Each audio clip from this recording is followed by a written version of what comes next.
திருவள்ளூர் மாவட்டம் பத்மாபுரத்தில் சீனிவாசபுரத்துலேருந்து வந்திருக்கிறோம்.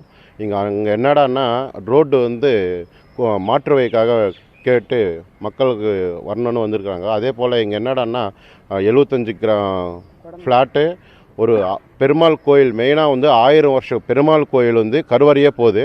அதனால தான் நாங்கள் எல்லாருமே ஃப்ளாட்டுக்காகவும் அந்த கோயிலுக்காகவும் நாங்கள் எல்லாருமே போராடிக்கிட்டே இருக்கிறோம். அதனால் இது மாற்று வழி எம்எல்ஏ சாரையும் மாற்று வழிக்காக கேட்டாங்க. டிவிஷனல் சார் மாற்று வழி இருந்தால் சொல்லுங்க, நான் மாற்றிக்கின்னு போகிறேன்னு சொன்னாங்க. அதுக்கப்புறமா நாங்கள் மாற்று வழி காமிச்சிருக்கிறோம். அந்த மாற்று வழி காமிச்சிட்டுக்கு மேல்ட்டு என்ன செஞ்சாங்கன்னா அவங்க இன்றைக்கி தான் சப்போஸ் இத்தனை நாள் கழிச்சு இன்றைக்கி தான் வந்துக்கிறான் பார்க்குறோன்னு சொல்லிக்கினே இருக்கிறாங்க. அது எங்களுக்கு நல்லபடியாக மாற்று வழி எங்களுக்கு பண்ணி கொடுத்தாங்கன்னா அதே எங்களுக்கு போதும். அது முதல்ல மெயினாக விஷயம் இந்த டிவிகே விஜய் சார் இது எங்களுக்கு இப்போ ஏற்பட்டவங்களுக்கு நல்லது செய்யணும்னு வந்துக்கிறாங்க. இதை எங்களுக்கு செஞ்சு கொடுத்தால் எல்லாருக்கும் கோடி மக்களுக்கும் நல்லது செஞ்ச மாதிரி இருக்கும். 75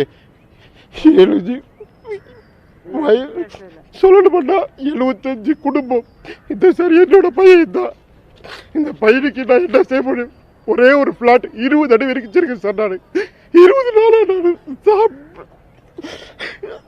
இது ஆதவ சாருக்கும் டைரெக்டாக மனு கொடுத்தேன் சார். போயிட்டு நான் எத்தனை நாள் ஆகிறேன்னு எனக்கு தான் தெரியும் சார். 75 நாளா 75 குடும்பம். நான் ஒரு ஆள் 5 சார், 75 குடும்பம் வாங்கிக்கிறேன் சார். நான் ஒரு சின்ன ஒரு கடை வச்சுக்கிறேன் சார். அந்த கடை எனக்கு வாழ்வாதாரம் கூட இல்லை சார். இந்த சார் என் கை கிட்ட பாருங்க சார், ஆப்ரேஷன் பண்ணிக்கிறேன் சார். திரும்ப இப்படி நல்லா கூட பண்ண முடியாது சார். என்னோட வாழ்வாதாரம் இந்த சார். என்னோட மனைவி பாருங்க சார், இது எங்கள் அம்மா. எங்களுக்கு ஒரே ஒரு விஷயம் சார், விஜய் சாரால் எங்களுக்கு நல்லது நடக்கணும். இந்த 75 குடும்பங்கள் நல்லா இருக்கணும். மெயினாக அந்த பெருமாள் கோயிலும் காப்பாற்றி கொடுக்கணும். மாற்று வழி இருக்கு, அது காமிங்கன்னு சொன்னாங்க சார். காமிச்சோம், ஆனால் தகவலும் இல்லை. எல்லாருக்கும் வணக்கங்க.